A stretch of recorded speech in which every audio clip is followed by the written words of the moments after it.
Salut à tous, bienvenue dans cette nouvelle vidéo. Nono est avec nous, salut Nono. Salut Sacha. Alors on va évoquer les infos mercato, la reprise du championnat vendredi, la Super Coupe d'Europe Real Madrid-Atalanta demain, premier match de Kylian Mbappé avec le Real Madrid. Mais on va d'abord parler de la recrue parisienne Désiré Doué qui a choisi le Paris Saint-Germain plutôt que le Bayern de Munich. Bon, il choisit le PSG certes, mais ça ne sera pas gratuit, loin de là. Rennes en demande 60 millions d'euros. On espère que Paris fera baisser le prix.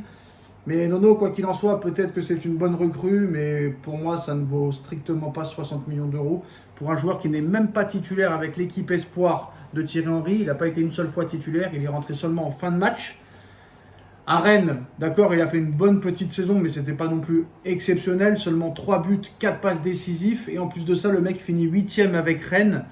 Je suis désolé pour moi, Nono. Ça ne vaut pas 60 millions d'euros. Certes, le joueur est bon, mais pour moi, ça ne vaut pas 60 millions d'euros. J'espère qu'il fera baisser le prix comme avec Neves, qui au début, Benfica voulait 130, il a fait baisser à 60. Mais là, franchement, Désiré Doué 60, Nono, on n'est pas loin de l'escroquerie. Moi, je trouve que ça ne les vaut pas. Ah, mais le marché des transferts devient infernal. Bon, le désavantage de Paris, on le connaît. C'est Paris. Quand ça vaut 30, on en demande 60.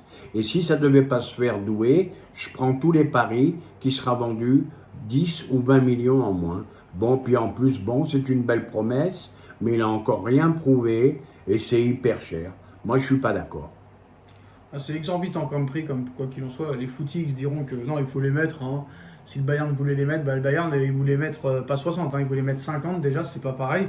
Mais bon, on espère qu'ils vont trouver un accord pour moins cher, parce que moi 40 je veux bien à la limite, mais 60 non, ça ne les vaut pas. Et puis moi Nono, je suis désolé, il m'a jamais impressionné sur n'importe quel match. Autant des fois des Kamavinga, ils avaient 2-3 matchs références, ça les valait, tout ça et tout.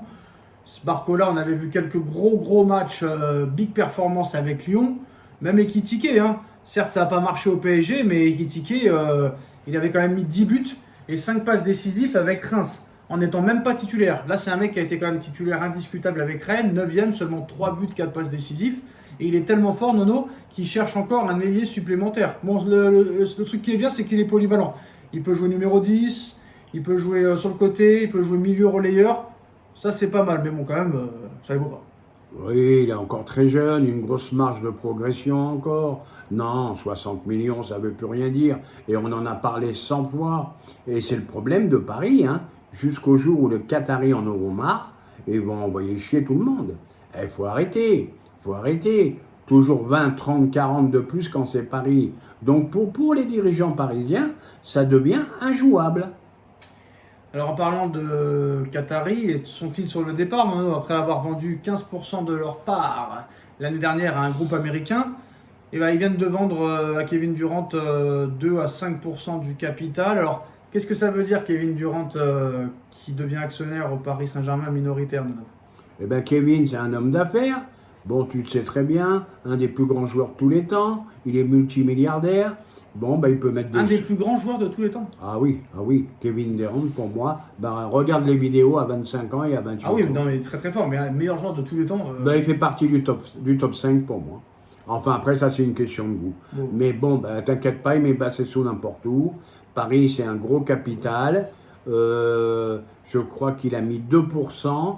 Et d'après ce que j'ai lu, ces 2% peuvent lui rapporter pas loin de 80 millions d'euros au bout de quelques saisons. Donc c'est un bel investissement.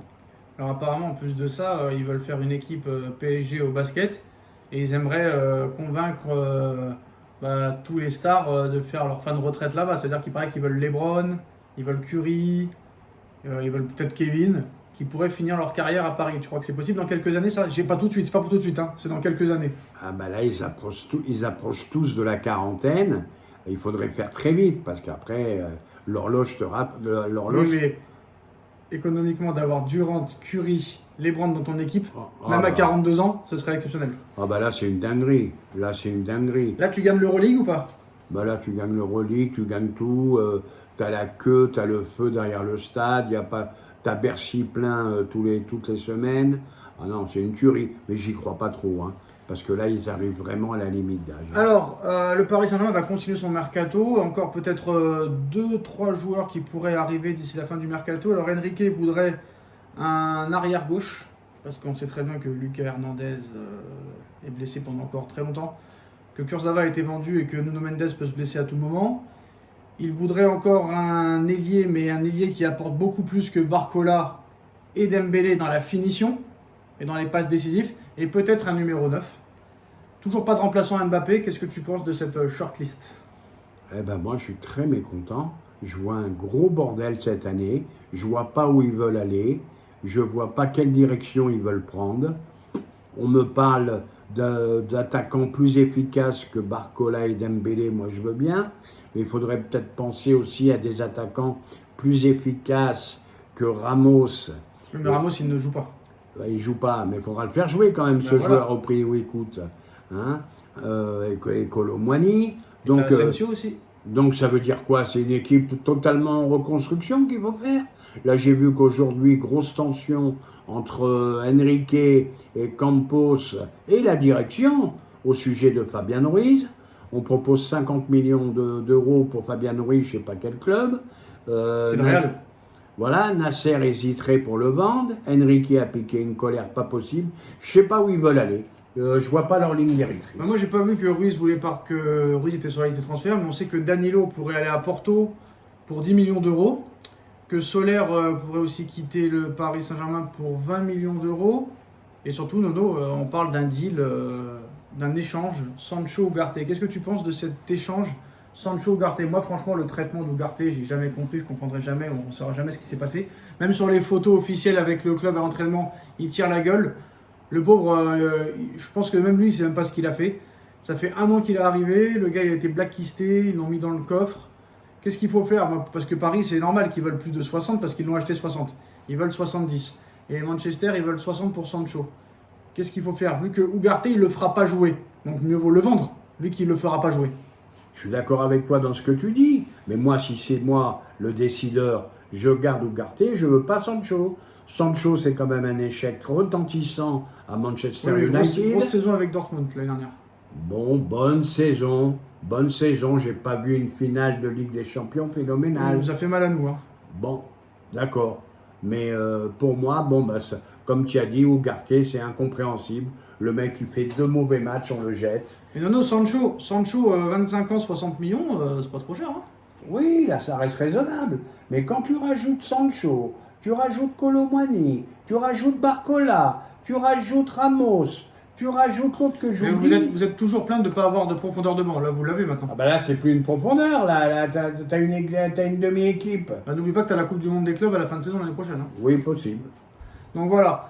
Bah moi, Ugarte, bah, Danilo 10 millions. Bah Danilo, merci, mais au revoir. Hein, c'est bon maintenant, je pense qu'on a fait le Bah, tour. bon soldat, faut lui Voilà. dire merci. Grosse information dans la prochaine vidéo, mais voilà les dernières informations. Danilo à Porto peut-être pour 10 millions d'euros. Doué, c'est fait. Ugarte pourrait être vendu à Manchester United et Sancho pourrait faire le chemin inverse. D'autres recrues sont attendues. Dites-moi en commentaire ce que vous en pensez. On like, on partage, on commente, on s'abonne. Et on se retrouve tout de suite dans une nouvelle vidéo. Tchuss. Tchuss.